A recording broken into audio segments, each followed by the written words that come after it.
جس کو زکوٰۃ دی جا سکتی ہے تو اس کو مالک بنا دیا جائے، پیسوں کا یا دواؤں کا یا انجیکشن کا جو بھی ہے مالک بنا دیا جائے.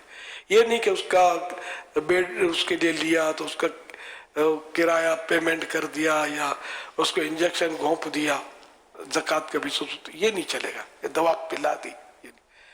زکوٰۃ میں تملیک شخصی فرض ہے. زکوٰۃ اسی صورت میں ہوتی ہے کہ حقدار کو اس زکوٰۃ کا جو مال ہے اس کا مالک بنا دیا جائے. اب یہ جو چاہے کرے. کرایہ بھی خود اس کے بیڈ کا یا روم کا دیں گے زکوٰۃ سے تو زکوٰۃ نہیں ہوگی. کرایہ بھی چلو ایک صورت ہے کہ اس کو رکھا ہے، رقم اس کے ہاتھ میں دے دی، وہ مالک بن جائے. اب وہ چاہے پیمنٹ کرے کرایہ جو بھی کرے. مالک بنانا مطلب یہ ذہن میں رکھے کہ وہ اقدام کرنا ہوگا، وہ انداز اختیار کرنا ہوگا جس سے جس یہ زکوٰۃ کا مالک بن جائے. یہ آج کل سماجی اداروں میں ایسا ہر جگہ ہوتا نہیں ہے. یہ زکوٰۃ، فطرہ، بیاج، نیاج سب آنے دو، سود، یہ سب مکس کر کے یہ چلا رہے ہوتے ہیں. یہ آخرت کا بڑا نقصان ہے، بڑا نقصان ہے. علماء سے رہنمائی لے کر آگے بڑھنی چاہیے. اب یہ بولو ہم نے علماء کو پوچھا ہے، کس کو پوچھا؟ مسجد کے امام صاحب کو پوچھا تھا. اب مسجد کا امام، ہر امام مفتی تو ہوتا نہیں ہے، یا کسی داڑھی والے کو پوچھ لیا. اب ہر داڑھی والا کو عالم تو نہیں ہوتا نا. تو یہ باقاعدہ جو دارالفتہ ہوتے ہیں، جیسے اپنا دارالفتہ اہل سنت ہے الحمدللہ، تو ایتھنٹک جو علماء ہوتے ہیں ان سے معلومات کی جائے، وہ صحیح ہماری رہنمائی فرمائیں گے. بشیر احمد ہے، کہتے ہیں دودھ پیتے بچے کی پسلیاں چلتی ہوں تو اس کا ایک علاج یہ بھی ہے کہ مکھی کو مار کر اس کے دونوں پروں کو ماں کے دودھ میں ملا کر بچے کو پلا دیا جائے. آپ سے یہ معلوم کرنا چاہتے ہیں کہ شرعاً یہ علاج کرنا کیسا؟ میں نے تو پہلی بار سنا. پھر یہ کہ حشرات الارض، مکھی یعنی جو بھی زمین سے کیڑے مکوڑے جو اٹھتے ہیں حشرات الارض کہلاتے ہیں، تو ان کا کھانا حرام ہے. ٹڈی حلال ہے، ٹڈی حشرات الارض میں ہے. ویسے ٹڈی کی مطلب مخصوص اس کے حدیث ہیں. تو اس کے علاوہ جو یہ زمین سے جو بھی جانور کیڑے مکوڑے، یہ چوہے، کاکروچ، اور یہ دواؤں میں کیا کیا کھلا رہے ہوتے ہیں بعض صورتوں میں، تو یہ مطلب یہ چیزیں جائز نہیں. تو مکھی بھی جائز نہیں ہے کھانا، چاہے پر کھائے یا اس کی ٹانگ کھائے.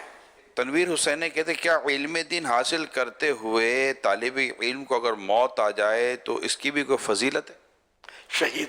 شہید بھی، اور یہ کہ اس کا درجہ اللہ اپنا جنت کے اندر اس کے اور نبیوں کے درمیان صرف ایک درجے کا فرق ہوگا. سبحان اللہ. علم دین حاصل کرتے ہوئے. یا علم دین. جبران خان کہتے ہیں ٹوٹے ہوئے پیالے میں چائے وغیرہ پینا کیسا ہے؟ ٹوٹی ہوئی جگہ سے پینا مکروہ لکھا ہے، اگر دوسری سائڈ سے پیتا تو حرج نہیں. ڈاکٹر عمر معلوم کرنا چاہتے ہیں اگر کسی کو کوئی ڈراؤنا یا برا خواب نظر آئے تو اس کو کیا کرنا چاہیے؟ مسلم شریف کی حدیث سے مبارکہ ہے کہ رسول اللہ صلی اللہ علیہ وسلم نے ارشاد فرمایا جب تم میں سے کوئی ناپسندیدہ خواب دیکھے تو اپنے بائیں جانب لیفٹ سائڈ 3 بار تھوک دے، یعنی تھتکارے، اور 3 بار شیطان سے اللہ کی پناہ مانگے، یعنی اعوذ باللہ من الشیطان الرجیم پڑھ لے، اور جس کروٹ پر تھا اس سے پھر جائے. یعنی تھتکارنا ہے 3 مرتبہ جب کوئی ناپسندیدہ خواب آ جائے، برا خواب آ جائے، ڈراؤنا خواب آ جائے، ناپسندیدہ، تو تھتکارنا اپنی لیفٹ سائڈ ہے 3 بار. تھوک نکالنا نہیں، کسی پر تھوک پڑ جائے، چیزیں خراب ہوں تو تھوک تھوک تھوک. اب دیکھو تھوک نکلی نہیں، لیکن یہ ایک تحقیر کی علامت ہے نا، حقار کی. تھوک بھلے تھوک نہیں ڈالی تو اگلے کو کتنا برا لگے گا. تو یہ شیطان کو مطلب یہ تھتکارا جاتا ہے اس طرح. اس کے وسوسوں سے بچنے کے لیے 3 بار تھوک دے یعنی تھتکار دے، اور 3 بار شیطان سے اللہ کی پناہ مانگے. مثلا اعوذ باللہ من الشیطان الرجیم 3 بار پڑھ لیں، اور اب یہ کہ سائڈ تبدیل کر لیں، کروٹ بدل لیں. جب تم میں سے کوئی پسندیدہ چیز دیکھے تو اپنے پیارے کے سوا کسی سے بیان نہ کرے، اور جب ناپسند بات دیکھے تو اس کے شر سے اور شیطان کے شر سے اللہ کی پناہ مانگے، اور 3 بار تھوک دے، وہی تھتکار دے، اور اس کی خبر کسی کو نہ دے تو وہ خواب اسے نقصان نہ کرے گا۔ بخاری و مسلم۔ یہ دوسری حدیث ہے، اس میں تھوکنے کے لیے سمت نہیں بیان ہوئی، دائیں بائیں کچھ بیان نہیں ہوا، اور یہ بھی ہے ملتا جلتا۔ اب اس میں کہ جو دیکھا اس میں بھی تو شر ہے نا، آدمی ڈر جاتا ہے اور کیا پتا اس کی کیا تعبیر ہو، تو اس میں یہ کسی کو بولے نہیں کہ آج تو میں نے یار بڑا خطرناک خواب دیکھا، جیسے بتاتے ہیں نا، یہ بتانا نہیں ہوتا، برا خواب بتانا نہیں ہوتا، اچھا خواب صرف اہل کو بتانا ہوتا ہے، نہ اہل کو نہیں۔ بھی بتانا چاہیں تو کوئی فرض واجب نہیں ہے کہ اچھا خواب بھی سب کو بتاتا پھرے، اور یہ کہ اس برے خواب سے، اس برے خواب کے شر سے، اس میں جو برائی ہے اس سے، اور شیطان کے شر یعنی اس کی برائی سے اللہ پاک کی پناہ مانگے کہ یا اللہ مجھے اس خواب اور شیطان کے برائی سے بچا، یہ دعا کرے، انشاءاللہ الکریم یہ نقصان نہیں کرے گا خواب۔ مگر یہ نہیں سب کو ڈھول بجا دیا اور اب یہ پناہ مانگنے بیٹھے ہیں، بتائے بغیر یہ سب کرنا ہے، رواتا نہیں ہے۔ کوئی ایسا خواب نظر آ جائے تو بندے سے رہا نہیں جاتا کہ آج تو یار یوں یار میں تو ابھی تک کانپ رہا ہوں، اس میں صبر کرنا ہے۔ صلو علی الحبیب صلی اللہ علیہ وسلم۔ میرا سوال امیر علیہ سنت کی بارگاہ میں یہ ہے کہ اگر کوئی شخص مکمل قرآن پاک پڑھ کے اکٹھے سجدہ تلاوت کرتا ہے تو اس کا کیا طریقہ کار ہوگا، رہنمائی فرما دیں۔ صحیح طریقہ یہی ہے کہ جیسے جیسے تلاوت کی اور رکاوٹ کوئی نہیں تھی، مجبوری نہیں تھی، تو اسی وقت سجدے کر لے، ورنہ کہ آخر میں 14 سجدے بھی کیے تو واجب تو ادا ہو جائے گا، اس کا 14 ہوتے ہیں۔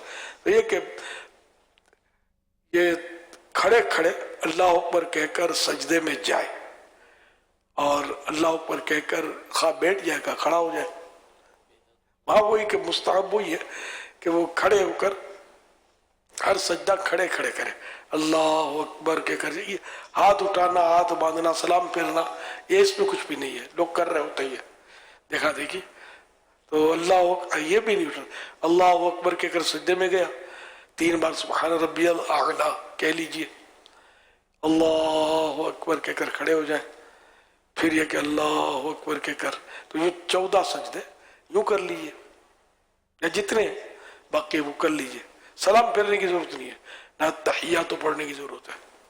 کچھ لوگ کی اس طرح کی کیفیت ہوتی ہے کہ بیماری، پریشانی، قرض اور طرح طرح کی ان کے لیے آزمائشوں کا سلسلہ ہوتا ہے، اور یہ پریشانیاں ختم ہونے کا نام نہیں لے رہی ہوتی، تو کافی مایوسی سے پھیل جاتی ہے، کوئی سمجھ نہیں آ رہا ہوتا کہ کیا کرے، ہر طرح سے جیسے لگتا ہے کہ پھنس گئے ہیں۔ ایسی صورتحال میں آپ ان پھنسے ہوئے اور اس طرح حالات میں گرے ہوئے کیا مشورہ دیں گے؟ پیارے آقا صلی اللہ علیہ وآلہ وسلم کو جب کبھی کوئی غم پیش آتا تو اپنے رب کی بارگاہ میں عرض کرتے، یا حیو یا قیوم برحمتک استغیث، کہ زندہ اور قائم میں تجھ سے تیری رحمت سے فریاد کرتا ہوں۔ الدعاء سلاح المؤمن، دعا مومن کا ہتھیار ہے، تو حدیث پاک یہ بھی ہے۔ تو اس طرح مطلب ہم لوگ دعا میں اگر توجہ کریں، دعا میں کوشش کریں، تو جو بھی کرنا ہو تو رب نہیں کرنا ہے، ہم لاکھ ہی جو بھی مطلب ہیلے کریں، علاج کریں، بندہ دم توڑ ہی دیتا ہے نا، بچانا ہے تو رب نے بغیر دوا کے وہ شفا عطا فرما دیتا ہے، وہ دوا کا محتاج تو نہیں ہے۔ یوں مطلب ہے کہ اللہ پاک سے دعائیں مانگے۔ بارگاہ رسالت میں ایک بار مولا علی شیر خدا رضی اللہ عنہ نے عرض کی، تو سرکار صلی اللہ علیہ وسلم نے انہیں تعلیم فرمایا کہ بسم اللہ الرحمن الرحیم ولا حول ولا قوت الا باللہ العلی العظیم، یہ پڑھ لیا کرو، اللہ پاک جن بلاؤں میں سے چاہے گا اس بلا کو تم سے دور کر دے گا۔ یہ مضمون کی بھی حدیث پاک ہے، بسم اللہ الرحمن الرحیم